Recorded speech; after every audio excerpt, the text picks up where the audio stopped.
नमस्कार शेतकरी बंधू. आज व्हिडिओ यासाठी केला होता की लंपीचा प्रादुर्भाव खूप सारा झालाय. लंपी आजारानं खूप सारे जनावरं त्रस्त आहेत. प्रॉब्लेम असा येतो की बाबा अंगावर 4 गाठी आली की रात्रीतून 10 होतात, 15 होतात, 20 होतात. पण ट्रीटमेंट आपण करतो. जे काही डॉक्टर येऊन ट्रीटमेंट करते ते ट्रीटमेंट करू द्या. पण स्पेशली शेतकऱ्यांना घरगुती उपाय सांगतोय मी. पहिल्यांदा तर आपल्याकडे सगळ्याकडे उपलब्ध असते लिंबाचा पाला. त्यानंतर असतं गणेरी, घाणेरी, तुमच्याकडे काय म्हणतात, आमच्याकडे कामिनी म्हणतात, हे एक आहे. आणि त्याच्यानंतर आहे सीताफळाचा पाला. ह्या 3 पाला एकत्र करून याचा रस बनवा.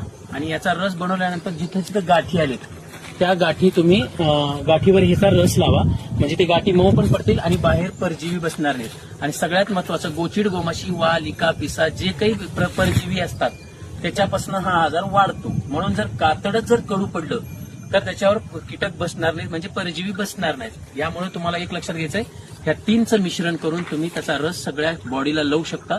त्यानं चांगले रिझल्ट भेटतात आणि खूप सारे जनावरांना रिलीफ पण मिळालेला आहे.